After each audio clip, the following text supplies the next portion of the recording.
Je cherche midi à 14 heures. Ça dérange les gens ponctuels. Quel malheur. Foutue horloge parlante, il te croit sur parole. Moi, je ne te fais pas confiance. Serait-ce la preuve que je suis folle? Les problèmes d'aiguille me montrent un espace à moi où mon cœur trébuche et trépasse et renaît de ses cendres de plus belle, de plus belle, de plus belle, pour suivre sa question existentielle. Je pense donc, j'essuie le revers des offenses, le mépris. Je compense donc, je fouille au pays des absences, celui où je suis à l'abri.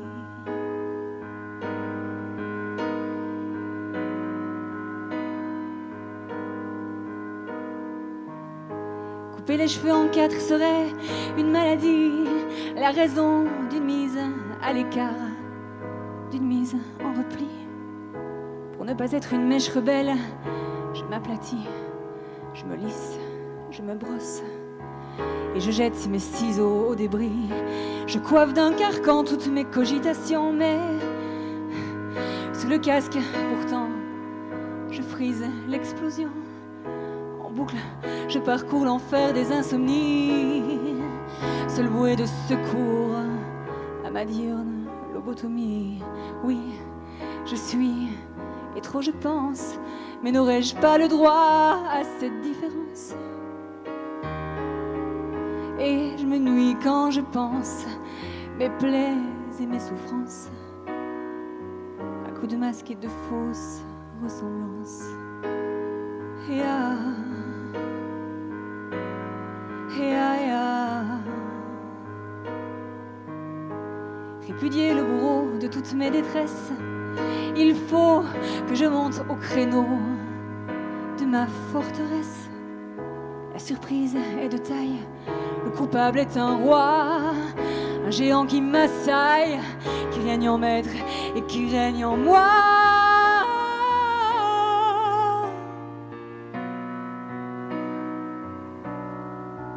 Et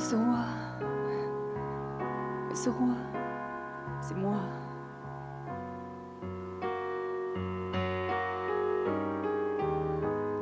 Je trouve midi à 14 heures, tant pis pour les gens ponctuels, car c'est ça mon heure, le simple résultat d'un décalage horaire. De mon autre fuseau, je vois le soleil d'une autre manière. Et ah, et ah, et ah, et ah, la, la.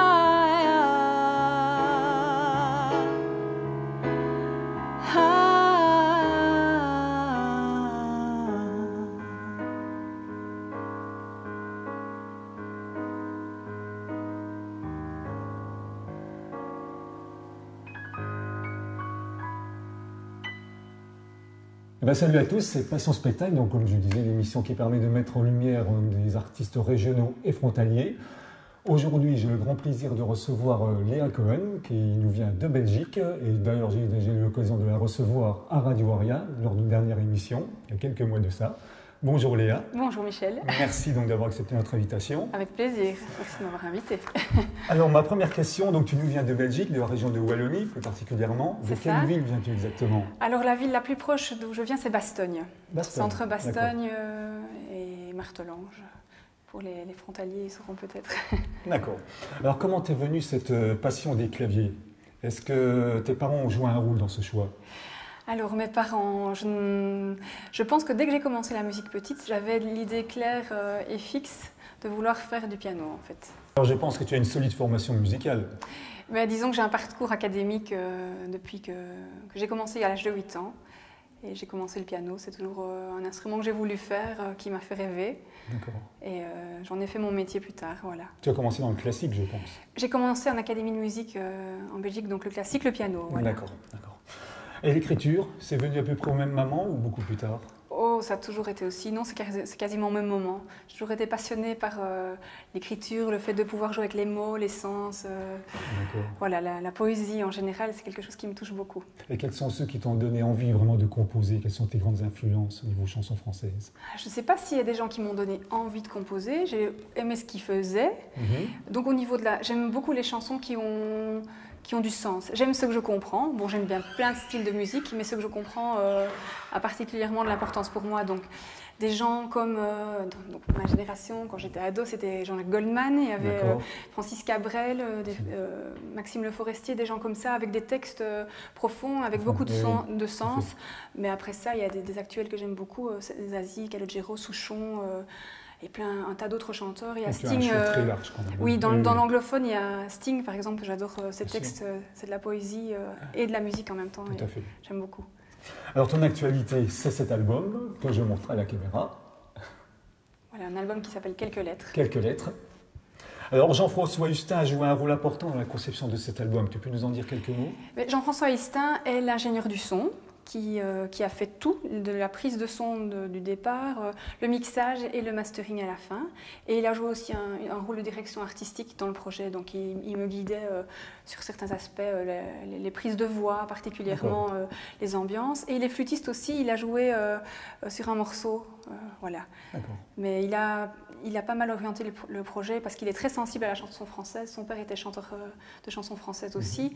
Et voilà, il a vraiment eu un regard très intéressant sur le projet qui m'a bien aidé. Le courant a bien passé entre vous. Oui, le courant a bien passé. Et puis vraiment, c'était très intéressant d'avoir son regard extérieur sur le projet, quoi.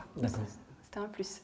Sinon, au niveau de la composition, comment est-ce que ça se passe? Est-ce que tu mets les paroles sur la musique ou l'inverse? Alors, jusqu'à présent, c'est toujours comme ça, je crée un décor sonore. Oui. J'ai une idée de thème au départ.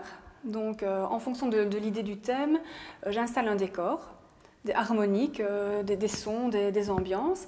Et là-dessus, je viens greffer des paroles après. Donc, j'ai toujours mon support de base sur lequel je cherche les mots, comment les poser. D'accord. Voilà. D'accord.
Dix, 9, 8.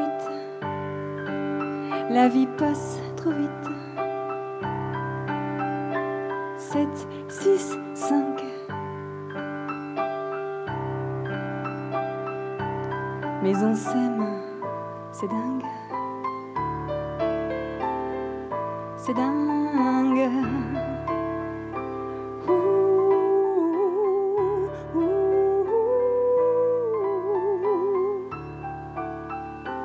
4, 3, 2. Et quand on sera vieux, 1, 0, ça nous rendra beau.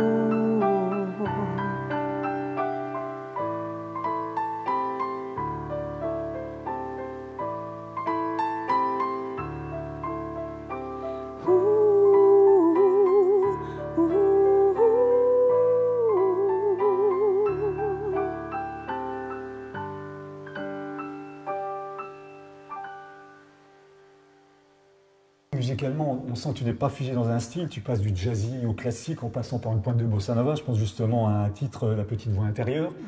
Alors, tu aimes donc la diversité. Est-ce qu'il n'y a pas un style que tu affectionnes plus que d'autres?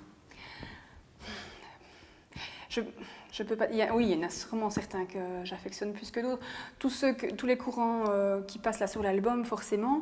Mais à partir du moment où la musique me touche, je peux tout aimer. Maintenant, je sais pas forcément tout faire. C'est suivant l'humeur du moment, peut-être? Oui, voilà. Je crois que j'ai un penchant pour ce qui est assez impressionniste, donc ce qui n'est pas forcément dit au niveau du texte et au niveau des harmonies.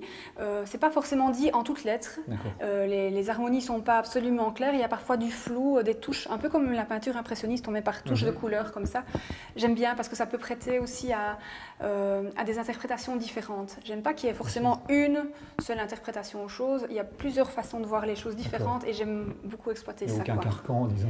Voilà, j'aime bien que chaque individu ait sa lecture du projet. Tout à fait. D'accord. Alors sinon, j'ai vu que tu étais candidate pour les talents acoustiques de TV5. Tu peux nous en dire quelques mots? Oui, ben, quelques mots. J'ai envoyé ma candidature. J'avais vu une connaissance qui figurait. Et en lisant le règlement, j'avais l'air de correspondre au profil qui pouvait se présenter. Donc j'ai envoyé ma démo. Et le lendemain matin, je faisais partie des candidats en lice, quoi. Donc voilà, la bonne surprise. Tu as été surprise, effectivement. Oui, j'ai été surprise et très contente. C'est une petite reconnaissance quand même du travail. Et sinon, tes projets immédiats? Alors mes projets immédiats, je recommence les concerts. J'aurai toute une flopée de concerts à partir du mois de février. En attendant, je m'attelle déjà à d'autres écritures, d'autres projets qui sont en cours également. Et voilà, en gros, il y a pas mal de choses dans l'écriture, dans le travail avec de nouveaux musiciens aussi. Et puis donc voilà, les prochains concerts, les plus proches seront le 3... Non, attendez. C'est le 25 février à Neuchâtel. Je ne sais pas par rapport à ici, si c'est loin. Neuchâtel, et alors il y aura à Arlon aussi, la Maison de la Culture à Arlon, le 23 mars. D'accord. En première partie d'un chanteur québécois. Très bien. On retient la date. Oui. Merci Léa. Merci. Je voudrais juste, je ne sais pas si je peux le dire, les personnes qui auront envie d'écouter mon projet, d'en connaître un peu plus, j'ai un site internet, c'est leacohen.com, c'est très facile. Et on peut me trouver sur Facebook aussi à leacohen.soleil. Voilà. Sinon, il y a un message que je voudrais faire passer en général, et par cet album-ci, c'est un peu plus de lumière dans... Voilà, quelques lettres, diffuser un peu de lumière dans ce monde de brut. En tout cas, on espère très rapidement te voir côté français, parce que malheureusement, tu as très peu de dates, quasiment aucune, même on va dire. En France, non, je n'ai pas encore parcouru le territoire français, mais ça veut dire que tout est à faire. Voilà. Voilà. Merci Léa. Quant à nous, Passion Spectacle, c'est fini. On se retrouve donc pour une prochaine avec un nouvel artiste. Salut à tous.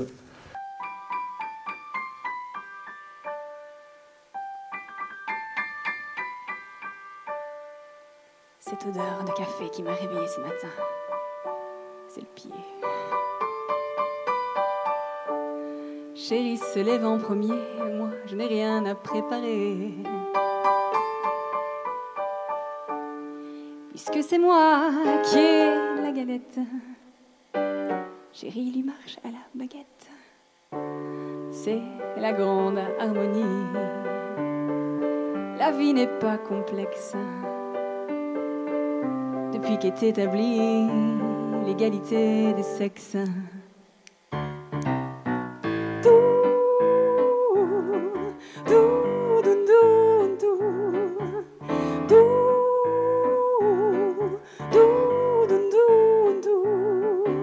Pour manger, je prends mon temps alors, chérie, apprête les enfants. Et en En homme prévenant, il n'oublie pas leur brosser les dents. Car chérie, c'est bien que s'il y a qu'à rire, il risque un petit tonnerre aussi. Ma jupe n'est pas défroissée et dans un quart d'heure on doit démarrer. Mais chérie va s'en occuper pendant que je recherche mes clés. Je préfère lui laisser le faire. Chérie repasse comme un expert. C'est la grande harmonie. La vie n'est pas complexe. Depuis qu'est établie l'égalité des sexes.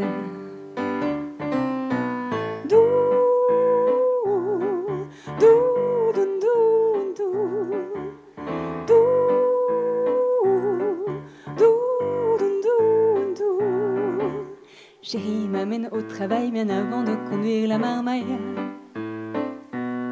Et pour les courses après le boulot, je suis sympa, je lui laisse l'auto. Car moi, pour que chérie puisse tout faire, je prolongerai un peu mes horaires.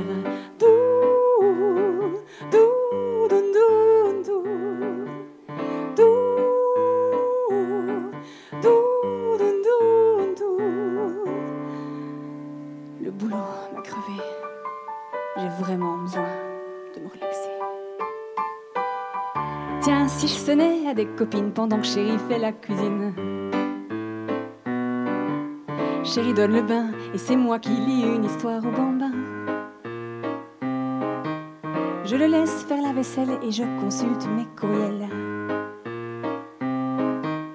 Lorsque j'éteins les lumières, mon chéri est quelque peu amer. Je l'embrasse, il me repousse et m'accuse de me la couler douce. Je me demande pourquoi il rabâche, d'autant qu'ici on partage les tâches.